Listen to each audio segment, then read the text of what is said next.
Info Cité, une nouvelle émission politique sur Plus FM. Parce que parler politique, c'est aussi et surtout parler de la vie de la cité. Tous les samedis, une nouvelle génération d'invités pour parler politique autrement.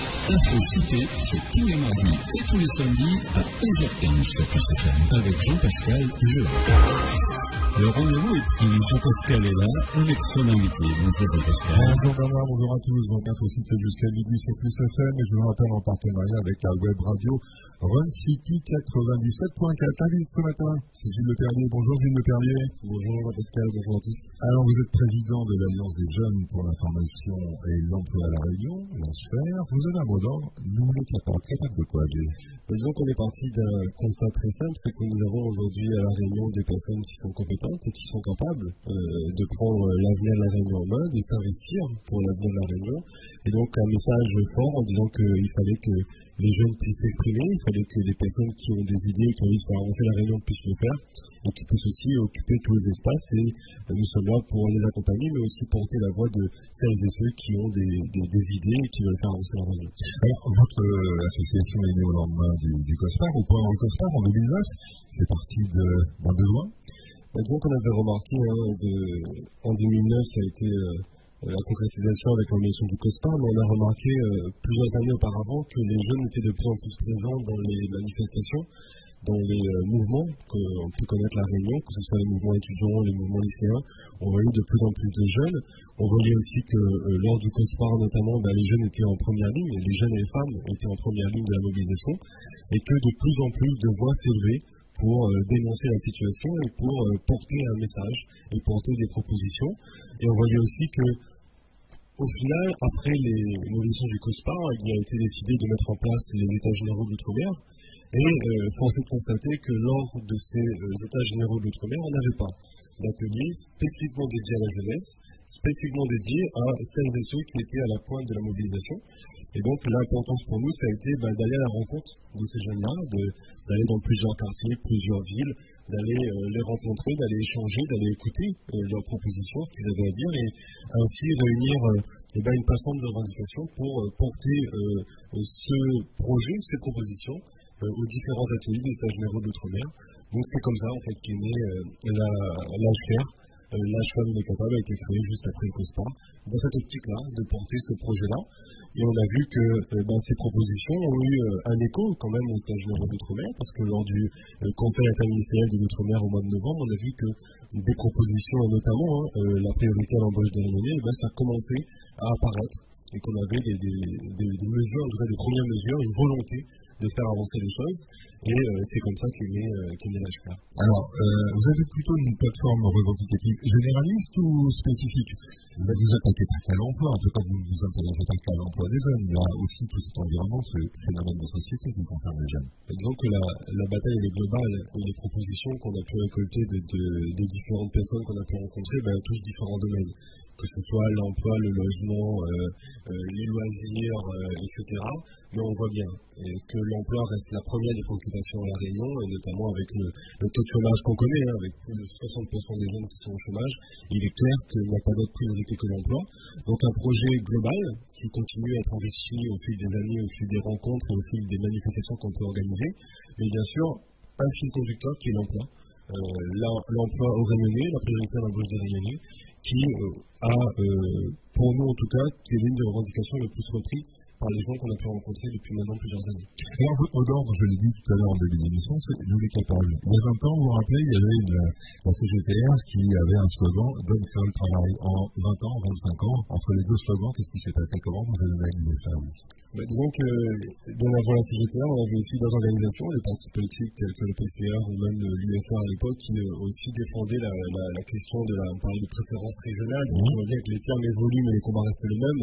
La préférence régionale, repris après par les syndications Donne faire le travail, et aujourd'hui, avec l'ANSFER sur plus la priorité à l'embauche des Réunionnais, disons que on s'est rendu compte que les choses évoluent. Les choses évoluent, on a vu il y a quelques années, on entendait un peu les réticences des gens, c'était un mot d'ordre qui venait d'apparaître, les gens ne comprenaient pas forcément, on tombait plus facilement dans le côté raciste, le côté anti-oreille, le côté discriminatoire. Nous aussi, quand on a commencé il y a 4-5 ans, on avait des messages constamment, on a traité de l'eupénisme, d'extrémisme, on a même eu des menaces, des lettres de menaces, etc. Et on voit que depuis quelques années maintenant, par le travail de sensibilisation, d'information, parce que c'est un travail qui est long, on voit et on constate que les gens commencent de plus en plus à comprendre la situation. Et c'est accentué par la situation elle-même. Je veux dire, quand le taux de chômage est ce qu'il est, quand le chômage ne cesse d'augmenter, quand la situation sociale est ce qu'elle est, aujourd'hui, ce mot d'ordre-là, il a beaucoup plus d'écho et les gens se rendent compte de plus en plus. Et parallèlement à ça, on a aussi des gens qui sont arrivés à La Réunion il y a 30-40 ans parce qu'on n'avait pas de personnes formées, de personnes qualifiées en nombre suffisant à La Réunion pour pouvoir subvenir aux besoins de la population. Donc il fallait faire appel à ces personnes de l'extérieur, de la France hexagonale.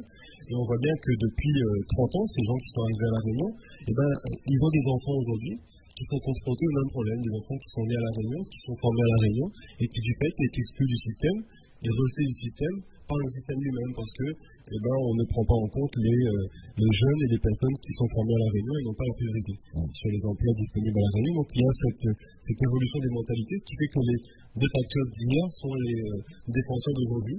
Et je pense que c'est très bien et c'est grâce au travail des différentes organisations, que ce soit les partis politiques, les syndicats, d'autres organisations, d'autres associations qui ont milité depuis plusieurs années avec ce mot d'ordre-là et qui permettent aujourd'hui de faire avancer les choses à tel point que aujourd'hui cette revendication a été reprise par la plupart des candidats à la présidentielle en 2012 et qui continue aujourd'hui à faire débat. Et on voit que plus le débat et plus ça avance et mieux on arrivera à des solutions concrètes.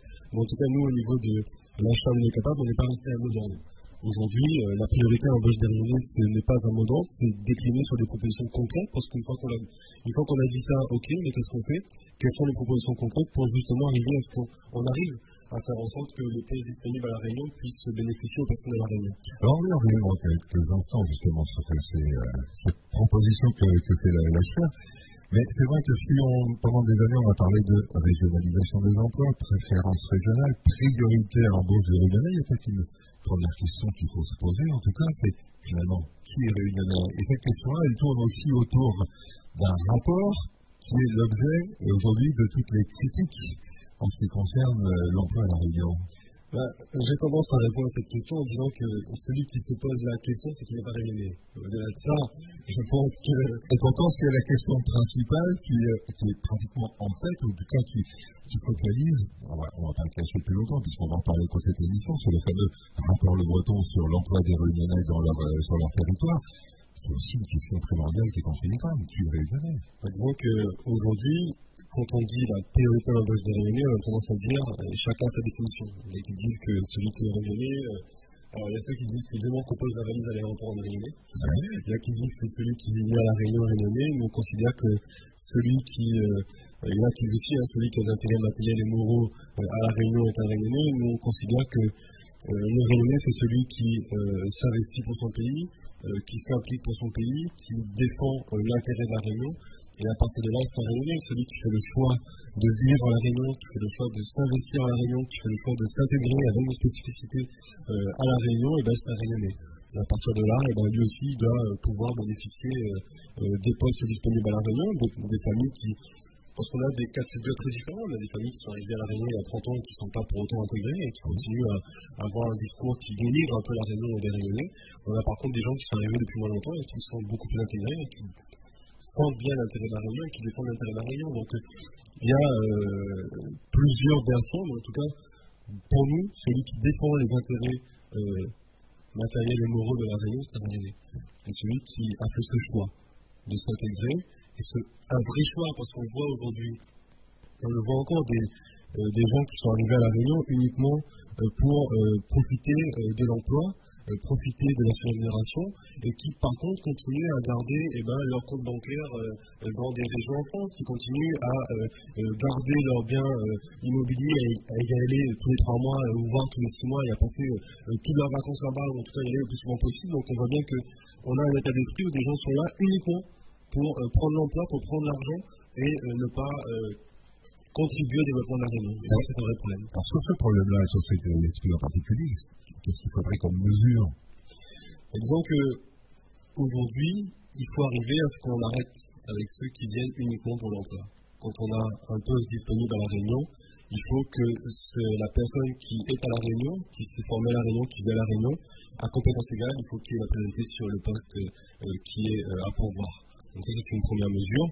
Après, nous, ce qu'on dit aujourd'hui, c'est qu'on a des personnes, on a des jeunes qui se forment chaque année, qui sont de plus en plus diplômés. On a encore vu avec les résultats du bac dernièrement, on a un taux de réussite exceptionnel. On a une jeunesse qui est donc capable d'avoir des diplômes et qui se forment. Mais derrière ça, il y a aussi des familles qui se sacrifient pour que les enfants puissent aller à l'école, puissent avoir des diplômes.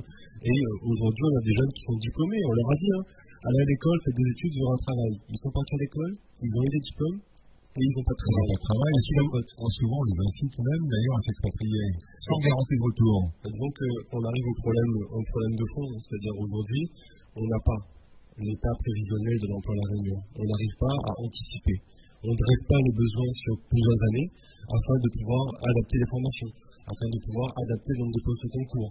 On n'arrive pas à dresser les perspectives dans les pays de la zone. On n'arrive pas à dresser les perspectives, que ce soit en France, en Europe ou ailleurs.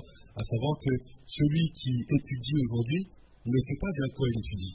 On met chaque année 300, 400 personnes en droit, en éco ou dans d'autres filières, sans savoir vers quoi ils étudient, sans savoir c'est quoi les débouchés. Ce qui fait que le jeune aujourd'hui, il fait des études, il arrive à l'université, il s'en fait dans une filière, et à la fin, il a son diplôme, il dit au fait, on peut pas prévenir, il n'y a pas de travail dans son diplôme, il n'a pas dans ta filière. Donc, ce qui fait qu'on n'a pas été clair, on n'a pas été franc avec le jeune, on n'a pas été franc avec cette personne, ce qui fait qu'il apprend après coup, alors qu'on devrait dresser en amont et lui dire voilà, si tu fais un choix de faire telle filière, tu sais que voilà le débouché dans 3, 5, 10 ans, à toi maintenant de faire ton choix librement, comme on doit aussi être clair avec lui pour la zone océanienne, en disant voilà, si tu pars à côté, ben voilà les conditions, le taux de chômage c'est ça, les perspectives c'est ça, le climat c'est ça, voilà le prix pour rentrer, etc., la rémunération c'est ça. Si tu pars en France, voilà les conditions, si tu pars au Canada, voilà les conditions, mais au moins le jeune il fait son choix, il fait un choix librement, et non comme on a l'impression aujourd'hui, on est dans soit une formation forcée ou une formation par dépit, c'est-à-dire, et moi ça a été mon cas, quand je décide de faire administration économique et sociale au tampon, c'est parce que je ne savais pas quoi faire, et je ne savais pas quelle orientation, donc voilà, on est 400 personnes dans la AES au tampon, et on fait les études, et après on voit. Alors c'est vrai, Gilles Le Pennec, en métropole, on peut effectivement intégrer une filière, et puis trouver un débouché dans une région autre que celle dans laquelle on habite. Ici, c'est le problème, c'est que La Réunion n'a pas de région limitrophe, hormis les pays de la zone, hormis sauf à la mer, mais comme on l'a dit en métropole au Québec.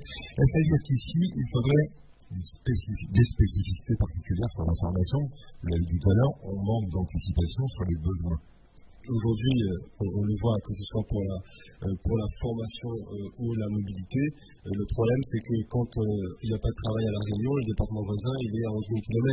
Si on parle de la France hexagonale, donc on voit bien qu'il ne suffit pas de prendre un billet de train à 10 € et de faire Paris-Bordeaux, Paris-Toulouse, Paris-Marseille pour tenter sa chance dans un autre département. Donc on voit bien que c'est une spécificité. Mais qui pourrait mettre ça en place? La volonté de qui? Disons que ça revient toujours à une volonté politique.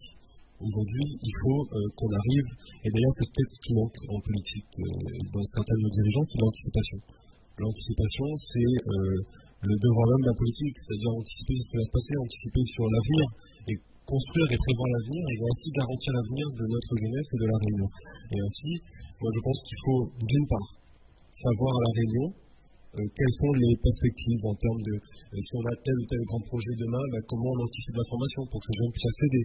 Si on a des personnes qui partent à la retraite, voilà les perspectives. Comme on a une forte croissance démographique, et ça aussi c'est sous-estimé par certains de nos dirigeants, on a une croissance démographique qui nous oblige à anticiper encore plus, à prévoir encore plus, parce qu'avec l'augmentation de la population, on aura des besoins qui vont augmenter, que ce soit des besoins dans la fonction publique ou ailleurs.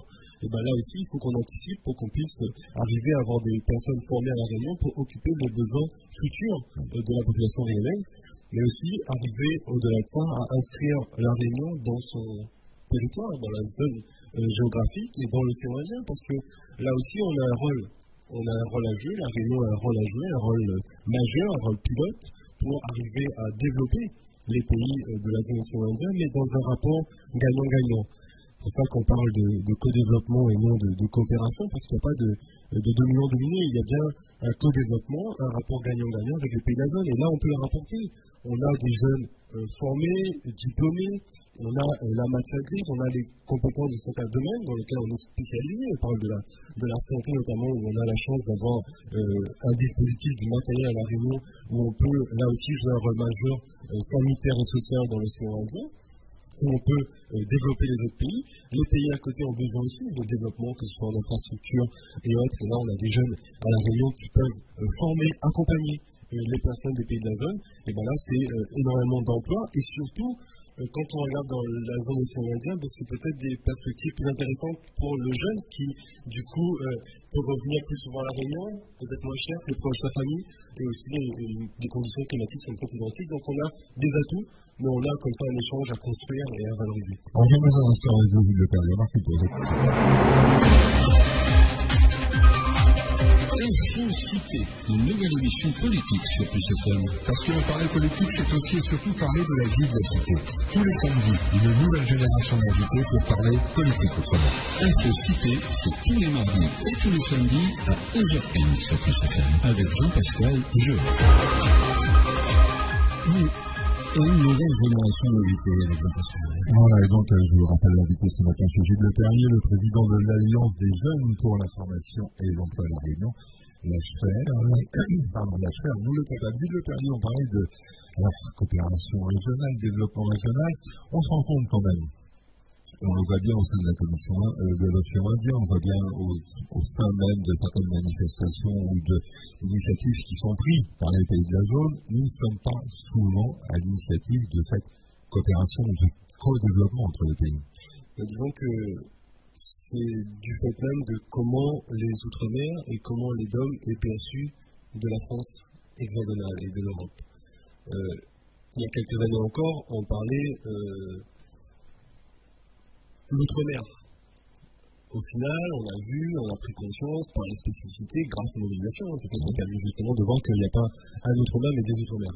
Déjà, ça c'est une première avancée. C'est important parce qu'effectivement, chaque DOM a ses spécificités, chaque DOM a son histoire, chaque DOM a sa culture, et de ce fait, le développement ne peut pas être identique, et encore moins identique à celui de la France hexagonale, et on ne pourra pas, et on ne peut plus continuer à faire un système qui correspond à la situation française et d'appliquer tel quel dans les Outre-mer. Et on voit que ça ne fonctionne pas, et au contraire, ça génère des injustices, et ça génère des inégalités, et ça génère la situation qu'on connaît actuellement.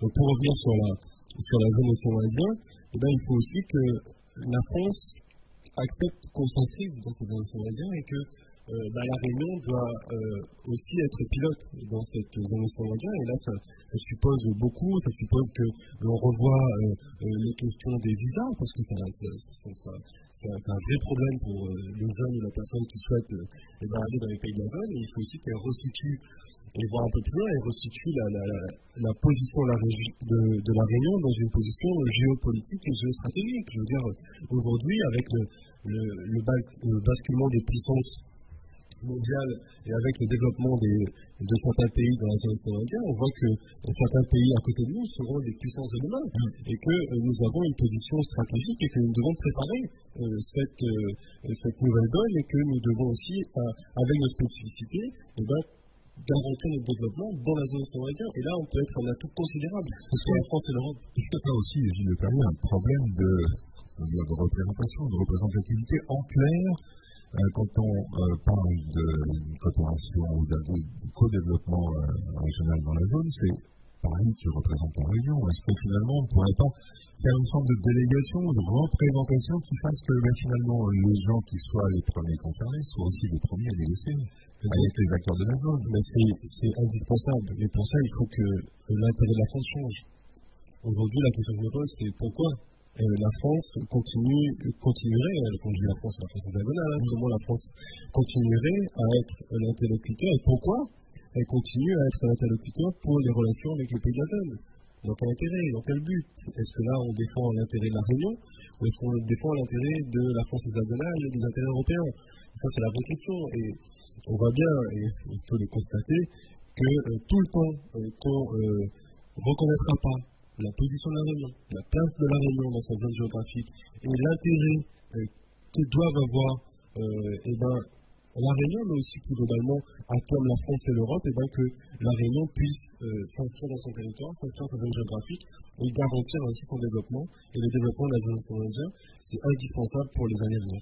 Ainsi de parler, justement, on parlait de l'Europe, finalement, la Réunion subit la double peine, parce que quand il faut faire connaître les problèmes locaux à Bruxelles, la Commission européenne, dont fait partie la France, là c'est encore un autre combat. Vous avez mené récemment, vous êtes déplacé à Bruxelles, il y a des mesures européennes qui concernent les jeunes, et là pareil, même constat, ok, il y a des mesures, mais sont-elles adaptées? Disons que des fois le choix des termes veut dire beaucoup de choses. Et quand on voit que l'Europe considère la Réunion comme une région ultra-périphérique. Alors, avec le terme, ça veut dire très loin. Rien que le terme nous donne la donne. En clair, ça veut dire très loin de son centre d'intérêt. Très loin de son intérêt, mais au-delà de ça, je veux dire que aujourd'hui, ce qui fait peut-être la force des régions ultra-périphériques, c'est la solidarité.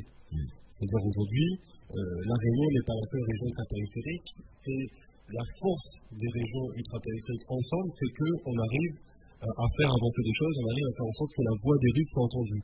Et d'ailleurs, on a le député Younous Omarjee qui se bat régulièrement pour que, justement, les RUP ne soient pas oubliés et que nous puissions aussi défendre nos intérêts et arriver à, je n'aime pas ce terme-là, mais c'est l'idée de l'Europe, c'est-à-dire rattraper le retard d'infrastructures et de développement que connaissent ces régions ultra-périphériques, mais aussi arriver peut-être à voir les choses différemment. C'est-à-dire aujourd'hui, il ne faut pas voir les RUP comme des régions en retard et qui demandent des moyens supplémentaires, mais de voir les RUP comme un atout pour demain. Comme un atout pour demain et une nécessité d'investir pour l'avenir, et des RUP qui ont des spécificités qui serviront l'intérêt de l'Europe demain et qui serviront l'intérêt du développement global. Et c'est dans ce sens-là où je pense qu'il est important qu'on arrive à faire changer la vision que peut avoir l'Europe des régions ultra-périphériques. Nous avons des atouts, et encore une fois, ces atouts, il faut les valoriser. Et on voit bien que quand l'Europe met en place des mesures pour les jeunes, c'était le cas dernièrement avec des millions qui ont été débloqués pour justement lutter contre le chômage des jeunes, on ne prend pas forcément en compte le taux de chômage des régions ultra-périphériques. On va rester sur le taux de chômage des pays, le taux de chômage de la France, globalement, le taux de chômage des jeunes en France, et à partir de là, on ne mettra pas de mesures spécifiques pour les régions ultra-périphériques. Donc c'est, encore une fois, l'État français qui va, ou pas d'ailleurs, mettre en place ou décliner les mesures européennes au niveau des régions ultra-périphériques, en tout cas pour la France des données. C'est notamment la fameuse garantie jeune qui était décidée à Bruxelles, qui va être expérimentée dans 14 régions françaises, dans la Réunion. En fait, si on reprend la garantie jeune, c'est un dispositif qui permettrait de remettre les jeunes qui sont ni dans le système, ni en formation, ni à l'école, ni à la recherche d'emploi, dans le système, et faire en sorte de les accompagner et de les remettre soit dans les circuits d'insertion, soit dans les circuits de formation, soit dans les circuits d'emploi. Ce que je peux regretter aujourd'hui, c'est que quand on regarde les critères de l'Union européenne pour la mise en place de cette garantie jeune, il n'y a que 12 régions en France qui sont éligibles, dont les départements d'outre-mer. On voit que l'État français a décidé aujourd'hui d'expérimenter cette garantie jeune dans 10 départements seulement, dont la Réunion. La question qu'on se pose aujourd'hui, c'est pourquoi un dispositif qui est éligible dans 12 régions seulement ne serait pas expérimenté dans les 12 régions dès maintenant. Pourquoi avons-nous une garantie jeune au rabais? C'est-à-dire aujourd'hui, la France se limite à donner 483 € aux jeunes qui sont, on appelle ça les NEET, c'est-à-dire ni en école ni en formation, ni au travail, avec un contrat moral de suivi en disant, vous allez faire des recherches d'emploi ou pas, etc. Alors que cette garantie jeune a d'autres aspects, et notamment faciliter l'entrepreneuriat, faciliter la création d'entreprises, accompagner les jeunes, avoir des dispositifs d'échange avec notamment, et c'était une préconisation de l'Europe, c'est favoriser tout ce qui est contrat d'alternance, contrat d'apprentissage, parce qu'on voit que dans certains pays, l'alternance a fonctionné. Quand on voit un pays comme l'Allemagne, on a plus de 65% des actifs qui sont passés par l'alternance, qui ont une alternance dès 16 ans, avec une orientation dès la fin du collège. Donc là aussi, c'était les préconisations de l'Union européenne. C'est-à-dire qu'aujourd'hui, la garantie jeune, dans l'état actuel, en tout cas dans le format que souhaite la France, n'aboutira à rien. Et ce ne sera pas une solution si on ne voit pas les choses globalement, parce que rien que le fait, on dit qu'il y aura une application en septembre. Ouais. Qu'est-ce qu'on a fait au préalable? Et là, on revient à l'anticipation. Qu'est-ce qu'on a fait au préalable pour identifier ces jeunes qui sont ni en formation, ni à l'école, ni au travail, ni au Pôle emploi, et ni ailleurs? Qu'est-ce qu'on a fait pour les identifier? Est-ce qu'on sait où est-ce que ces jeunes y sont? Moi, je sais où ils sont. Ils sont dans leur famille, ils sont sous paiement, ils sont dans le chemin. Et ces jeunes-là, ils n'y croient plus au système. Ils ne croient plus au Pôle emploi, ils ne croient plus à la mission locale, ils ne croient encore moins aux élus, aux politiques. Donc aujourd'hui, qu'est-ce qu'on fait pour capter ces jeunes-là? Est-ce qu'on les identifie? Non, on ne les a pas identifiés. Donc comment on veut qu'une mesure qui soit à destination de ces personnes-là puisse être efficace si on ne les a pas identifiés? Et surtout, pourquoi aujourd'hui on ne développe pas ces contrats par alternance, l'apprentissage, l'orientation dès le collège, et pourquoi on n'arrive pas à accompagner les jeunes dans la création d'entreprise? Parce que là aussi, l'Europe a débloqué des fonds supplémentaires, et ça fait partie intégrante de la garantie jeune. Il y a 3 piliers de la garantie jeune, et aujourd'hui, malheureusement, le choix qu'a fait la France, c'est de rester sur un seul pilier, de rester sur cette allocation qui ne sera pas efficace si ce n'est pas suivi des faits et qu'il n'y a pas un accompagnement poussé et surtout des perspectives. Et je pense qu'on doit, là aussi, se servir de cette allocation pour peut-être mettre des jeunes dans un circuit d'alternance. Et je pense que la place du jeune à 16 ans, ce n'est pas en emploi, c'est en formation. Et si on arrive à créer des passerelles entre le monde professionnel et le monde de la formation, on y gagnera. Et le jeune, il aura fait un choix, il aura mis un pied dedans, il saura ce qu'il veut faire. Il ne fera pas du choix par dépit, encore une fois, ou un travail foncé. Combien de personnes aujourd'hui, et des jeunes, font un travail par dépit? Moi, je rencontre des jeunes qui sont diplômés et qui font ils appellent ça eux-mêmes un travail alimentaire, c'est-à-dire c'est pour survivre. C'est pour se vivre, ils se contentent de boulot qui n'a rien à voir avec leur formation, en deçà de leur formation, pour se vivre. Et c'est bien là le problème. Et malheureusement, la France a fait le choix d'axer sur les emplois d'avenir, d'axer sur les contrats de génération qui, malheureusement, ont du mal d'une part à être déployés, parce qu'on est à 800 emplois au mois de septembre, alors qu'on doit faire 5 000 dernières années. Ouais. Donc on en est loin.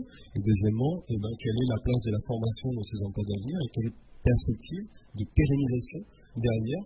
Aucune parce qu'on n'a pas anticipé les besoins, aucune parce qu'on n'a pas anticipé l'orientation, et aucune parce qu'on n'a pas anticipé la mise en place de la garantie jeune. C'est terrible ce que vous dites, parce que quand vous faites le constat qu'on ne sait pas où sont les jeunes, on ne sait pas ce dont ils ont besoin. Enfin, on imagine ce dont ils ont besoin.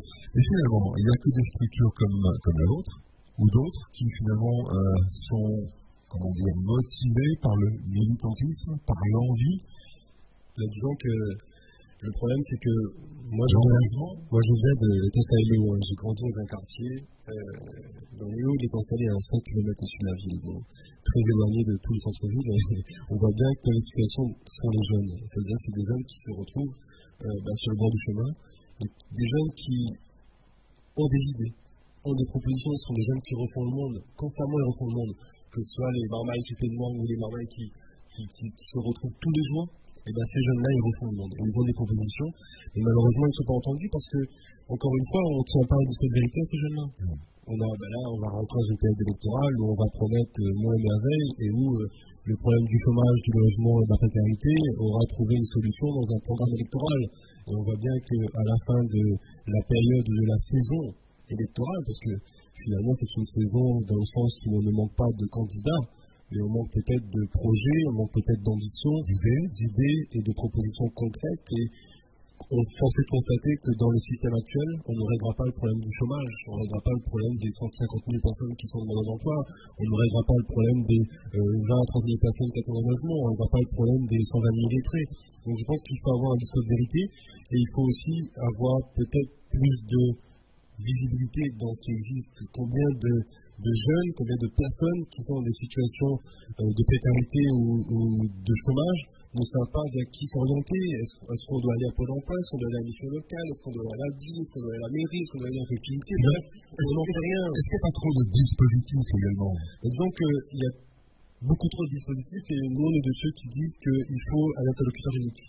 Moi je pense qu'il faut un service unique de l'emploi, de l'insertion, de l'orientation professionnelle, pour qu'on puisse d'une part avoir une meilleure visibilité pour tout le monde, une meilleure lisibilité et visibilité pour les demandeurs, mais aussi qu'on arrive à avoir un acteur unique. Aujourd'hui, on oblige les demandeurs d'emploi à s'inscrire en Pôle emploi, mais on n'oblige pas les employeurs à déposer leur offre au Pôle emploi. On ne les oblige plus, c'est terminé. C'était le cas jusqu'en 2006, mais aujourd'hui, rien n'oblige les employeurs à déposer leur offre au Pôle emploi. Donc, ce qui fait qu'ils déposent ailleurs, c'est soit l'intérim, soit le bouche à oreille, soit le pistonnage. Ça marche comme ça, soit le pistonnage. Et nous, on demande à ce que justement, tous les offres d'emploi passent entre autres par le Pôle emploi. Gilles Leperlier, on revient avec vous dans quelques instants. Marque une pause. Info-Cité, une nouvelle émission politique sur Touche FM. Parce que parler politique, c'est aussi et surtout parler de la vie de la cité. Tous les samedis, une nouvelle génération d'invités pour parler politique. Info-Cité, c'est tous les mardis et tous les samedis à 11h15 sur Touche FM avec Jean-Pascal Géant. Jean-Pascal est son invité. Mon invité ce matin, Bernard, c'est Gilles Leperlier, le président de l'Alliance des jeunes pour l'information et l'emploi à la Réunion. On le disait, Gilles Leperlier, le problème finalement c'est de se faire entendre, se faire reconnaître, faire entendre ses propositions. Là on est en tout cas en plein dans le cœur du sujet, puisque vous avez cherché à vous faire entendre comme d'autres. C'est ce fameux rapport Le Breton que nous évoquions au début de l'émission, puisqu'aujourd'hui la principale critique qui est faite aux députés, c'est de finalement remettre un rapport sur l'emploi pour les personnes originaires des Outre-mer, en l'occurrence les Réunionnais, sans avoir consulté qui que ce soit. Est-ce que c'est probable? Est-ce que c'est étonnant? Est-ce que c'est normal? Disons que déjà, ce qu'il faut noter, c'est qu'il y a une volonté, en tout cas affichée de la part du gouvernement, du chef de l'État, c'est d'aller au bout de cette proposition de campagne, à savoir faciliter l'emploi des ultramarins dans leur territoire. Donc on voit, et c'est dans ce sens que c'est une bonne idée, une bonne mesure. C'est une bonne idée, une bonne mesure, mais c'est pas venu comme ça. C'est parce qu'il y avait une mobilisation depuis des années, qu'il y avait des campagnes de sensibilisation, qui a fait que pendant la campagne de la présidentielle, les candidats n'avaient pas d'autre solution que de porter cette revendication-là, qui répond en partie à un problème crucial à la Réunion, qui est le problème du chômage.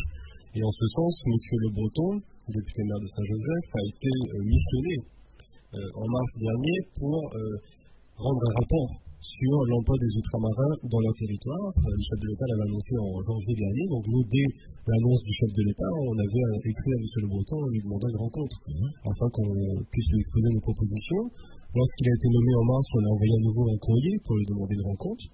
Et on a fini par même faire une lettre ouverte après les deux courriers dans la presse afin de l'interpeller et d'avoir au moins un échange avec lui sur sa mission et sur nos propositions. Et alors, aucune réponse, si ce n'est un mépris et des insultes qu'on a pu entendre de la part du député maire sur une télévision publique un samedi soir il y a quelques mois, et d'autres insultes dans la presse écrite il y a quelques semaines. Mais au-delà de ça, on voit que M. Le Breton, qui devait rendre son rapport le 2 septembre, le 2 août n'avait reçu aucune organisation, que ce soit les organisations syndicales, politiques, mais aussi les organisations qui militent sur ce sujet-là, notamment le collectif GPI 174. Ce sont des policiers ultramarins qui sont à Paris et qui demandent de rentrer depuis maintenant plusieurs années, avec qui à l'HFR on a mené des mobilisations, que ce soit à La Réunion ou à Paris. Et ces organisations n'ont pas été reçues, mais comme d'autres organisations, les associations qui militent aussi dans ce domaine n'ont pas été reçues par M. Le Breton, malgré plusieurs demandes de rencontres. Donc c'est ça qui nous a poussé le 2 août à lancer une campagne rapport Le Breton, ce sent déjà pas bon, parce qu'on est déjà à un mois du rendu de ce rapport, et un rapport qui pour nous est important, parce que la situation est telle qu'il faut qu'on mette en place des mesures exceptionnelles face à une situation exceptionnelle. Donc nous l'avons interpellé, et on a 17 jours, je crois, pour être exact, après le lancement de la campagne de l'HFR, où nous avons distribué des tracts sur plusieurs communes, notamment la commune de Saint-Joseph. On a appris la semaine dernière que M. Le Breton repousserait son rapport à la mi-octobre, et que peut-être il recevrait les organisations. On a encore eu droit à des insultes cette semaine sur une radio locale, et il a dit qu'il recevrait éventuellement l'HFR et les organisations. Et bon, je sais de sources sûres qu'il a envoyé cette semaine un courrier aux syndicats pour une demande de rencontre. Donc, ce qui fait que la mobilisation, ce qu'on a mené, ça commence à payer parce que M. Le Breton va peut-être recevoir les organisations. Maintenant, on espère qu'il va prendre le temps de recevoir l'HCR. On peut déjà être satisfait qu'il prenne le temps de recevoir les autres organisations qui ont aussi des propositions. Ce qui est très utile de Panier, c'est qu'effectivement, vous avez annoncé la date du 2 septembre, qui devait être la date initiale de remise du rapport, et qu'au préalable, il n'y avait aucune rencontre. À partir de ce constat, quel type de proposition peut-on faire, peut-on intégrer dans un rapport? Alors, on voit bien que, et d'ailleurs, l'attitude, malheureusement, de M. Le Breton nous le prouve, c'est qu'il n'était pas dans l'optique de faire avancer les choses, d'avoir des propositions concrètes. Et il n'a peut-être pas pris la mesure et la hauteur de la situation. Parce que derrière les chiffres, il y a des personnes qui souffrent. Et d'ailleurs, derrière le problème des mutations, il y a des drames qui se jouent. Attendez, Gilles Poirier, moi, il y a quand même quelque chose qui m'interpelle. Si on se ramène quelques mois en arrière, si on revient au moment de la campagne présidentielle, il y a quand même des thèmes qui étaient forts, qui ont alimenté la campagne présidentielle, notamment chez les socialistes, pour faire comprendre la situation. Donc, ils sont au courant. En tout cas, le député Le Breton était en tout cas au courant. Il a utilisé certains arguments de campagne pour ça. Disons que ça aide à son candidat. On a un problème, c'est-à-dire qu'on a les promesses de campagne, et il y a ceux qui croient et ceux qui ne croient pas. Mais au-delà de ça, il y a le discours et la réalité. Et on voit bien qu'aujourd'hui, quand on nous avait promis, d'ailleurs, le changement maintenant, le changement, c'est loin d'être maintenant, et en plus, on nous demande d'attendre le changement. Donc, on voit bien la contradiction. Mais au-delà de ça, M. Le Breton, quand il a pris sa mission, il a bien dit qu'il allait rencontrer l'ensemble des acteurs, qu'il n'était pas question pour lui de mettre un parapheur en bas d'un rapport écrit par un fonctionnaire, et qu'à ce titre, il allait prôner la concertation, qu'il allait rencontrer tout le monde qui le demandait, et qu'il allait fournir un rapport qui, non pas finirait dans les tiroirs, mais un rapport qui répondrait à la situation. C'est le thème de M. Le Breton. Donc c'est vraiment une attitude aujourd'hui qu'on dénonce et qu'on continuera à dénoncer. Et aujourd'hui, l'attente est encore plus grande sur le rapport Le Breton.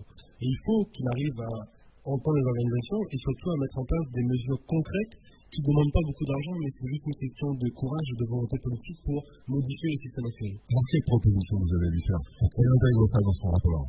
Nos propositions sont très claires. Dans la fonction publique notamment, nous, ce qu'on demande, c'est une adaptation du nombre de postes au concours en fonction des besoins réels de l'île. Aujourd'hui, il faut anticiper les besoins pour pouvoir ouvrir le nombre de postes au concours en fonction des besoins réels de l'île. Nous, ce qu'on demande, c'est de modifier le système de mutation dans la fonction publique, afin que cela ne soit pas pénalisant pour les Réunionnaises et les Réunionnais. Dans la police notamment, c'est revenir à l'ancienneté de la demande qui prévalait il y a encore quelques années. Aujourd'hui, on est à l'ancienneté administrative, qui fait que quand un jeune quitte l'école de police, il doit attendre 20 à 25 ans avant de revenir à La Réunion et reste dans les pires endroits en France pour justement garder le maximum de chances de revenir le plus tôt possible à La Réunion, alors qu'auparavant, c'était l'ancienneté de la demande. Et le jeune, quand il sort de l'école de police en France, réunionnais, il demande tout de suite la Réunion. Ce qui fait que la personne qui a fait toute sa carrière en France et qui a quelques années de la retraite, elle ne passait pas avant lui. Et alors que c'est le cas actuellement. Et on voit que malheureusement, des personnes profitent du système. Et on a aussi une harmonisation à faire dans la fonction publique. Pourquoi dans l'éducation, les Réunionnais, ils ont 1000 points de bonification pour rentrer plus facilement à La Réunion? Pourquoi ce n'est pas le cas dans les autres secteurs, que ce soit la police, dans le domaine hospitalier, dans le domaine juridique? Là aussi, je pense qu'il y a une harmonisation et des systèmes qui fonctionnent et qui permettraient justement de faciliter le retour des personnes de La Réunion. Et enfin, dans le privé, on revient à ce qu'on disait tout à l'heure, c'est vraiment obliger les employeurs à déposer, entre autres, leur offre d'emploi au Pôle emploi, afin que Pôle emploi ne soit pas Pôle chômeur, mais bien Pôle emploi, et qu'on ait véritablement toute l'offre d'emploi face aux demandeurs d'emploi. C'est peut-être là le rôle de Pôle emploi, et on pense que Pôle emploi là-dedans a un rôle central à jouer si on arrive à mettre les moyens humains et financiers, matériels suffisants pour que Pôle emploi joue pleinement son rôle, et aussi arriver à répertorier. Et là aussi, c'est un point important, c'est répertorier tous les Réunionnaises et Réunionnais qui sont partout dans le monde et qui soit en formation, soit travaillent déjà, mais au moins leur proposer, quand il y a des postes disponibles à La Réunion, qui peuvent correspondre à leur profil, quitte à eux après d'accepter ou pas le poste, en tout cas de solliciter ou de candidater, ou en tout cas au moins qu'ils puissent avoir l'information, parce que malheureusement, on a des jeunes Réunionnaises et Réunionnais qui excellent dans leur domaine et qui contribuent au développement d'autres pays et qui ne sont pas forcément informés quand il y a des postes disponibles à La Réunion, qui peuvent correspondre à leur profil. Et là aussi, il y a des relations à mettre en place, un vivier, un répertoire afin de les solliciter. Et enfin, nous on demande à ce que Pôle emploi délivre une attestation d'absence de compétences locales avant d'aller voir à l'extérieur. Pour les recruter. Pour les recruter à l'extérieur. Donc on voit bien que ces quelques mesures ne demandent pas de moyens financiers supplémentaires. C'est juste une question de volonté, c'est juste une question aussi de changer un système qui a montré ses faiblesses, qui a créé des inégalités, des injustices, et arriver à changer ce système-là. Et pour cela, il faut du courage, il faut de la volonté politique, et c'est des mesures qui peuvent être mises en place tout de suite, sans moyens financiers supplémentaires, en tout cas sans gros moyens financiers. Parce qu'aujourd'hui, la crainte effectivement des politiques, c'est dans une économie qui est plutôt bancale et en très mauvaise santé, c'est de dire mais on ne peut plus injecter, on est sur le principe des économies des salles, on ne peut plus injecter dans les départements, c'est ça aussi. Donc là, ce sont des mesures qui finalement proposent que ça soit juste adapter le système déjà existant. Disons que c'est des mesures justes, c'est des mesures qui vont de bon sens finalement, et qui vont d'un constat, c'est-à-dire c'est un constat qu'un système qui ne fonctionne pas, et qui pénalise les personnes de la Réunion, qui pénalise les Réunionnais, et qui est un système qui peut avoir le courage de changer, quels que soient les intérêts de certains ou de certaines. Et là aussi, je pense que c'est mettre le doigt dans un système aussi qui est défaillant, mais bon, le système français n'est pas que glorieux, et comme l'histoire de la France n'a pas été que glorieuse non plus. Donc là aussi, il faut reconnaître qu'il faut arriver à changer les choses. Et je pense que on peut y arriver si on s'y met. Et c'est vrai qu'il y a toujours cette question de l'argent, mais malheureusement, la France n'a jamais été aussi riche. Donc, et plus les années passent, et plus la France elle est riche, et plus les gens sont pauvres. Donc là aussi, où est l'argent, où va l'argent, la question de la répartition de la richesse, là aussi est posée. Et surtout, si rien n'est fait, si on ne fait rien, les dirigeants politiques, économiques, sociaux, etc., qui ne prennent pas la mesure du problème et qui ne prennent pas les choses en main pour régler, entre autres, le problème de l'emploi à La Réunion, assumeront demain l'explosion sociale qui est de plus en plus inévitable parce qu'aucune société ne peut vivre et survivre avec autant de personnes au chômage. Imaginez-vous un taux de chômage identique en France hexagonale, à savoir 60% des jeunes Français au chômage, ce serait l'explosion, ce serait la révolution. Et avant que cela arrive, parce que je pense qu'on est quand même dans un système d'implosion sociale, parce que les gens ils souffrent de plus en plus, les gens sont de plus en plus découragés, les gens sont de plus en plus déçus des dirigeants, c'est à eux de prendre la hauteur du problème, auquel cas ils assumeront pleinement la responsabilité de leur inefficacité, de leur manque de courage et d'anticipation par rapport à l'explosion de la situation réunionnaise. Alors, je vais parler au-delà du constat, bien sûr, et des mesures que vous allez dresser, que vous allez proposer aux députés Le Breton. J'imagine que vous êtes aussi dans les projets, parce que là, ça fait rien ne s'arrête, rien n'est figé. Pour les 3 minutes qui nous restent, allez, on va parler des projets quand même de l'HFR. Disons que l'HFR est, depuis quelques années, au-delà de la question de l'emploi, a organisé plusieurs festivals, que ce soit le Festival international de la jeunesse à La Réunion, à Saint-Louis il y a quelques années, que ce soit le Festival mondial de la jeunesse en Afrique du Sud, on a participé. C'est des occasions à chaque fois de porter notre projet, d'avoir des échanges, de l'enrichir et de continuer à porter ces projets-là. On envisage, pareil, de continuer à créer des espaces pour que les jeunes puissent s'exprimer. Ce qui fait la force de l'organisation, c'est aussi l'organisation interne. C'est pour ça que là, on est en phase active de campagne d'adhésion. Donc, on continue la campagne d'adhésion. On espère arriver à une assemblée générale dans les prochains mois afin de poser aussi les bases et continuer à construire l'organisation. C'est des supports de communication parce que avoir des bonnes idées, c'est bien. Avoir un projet, c'est bien. Mais il faut pouvoir les diffuser. Et merci d'ailleurs à tous ces jeunes de me donner cette occasion.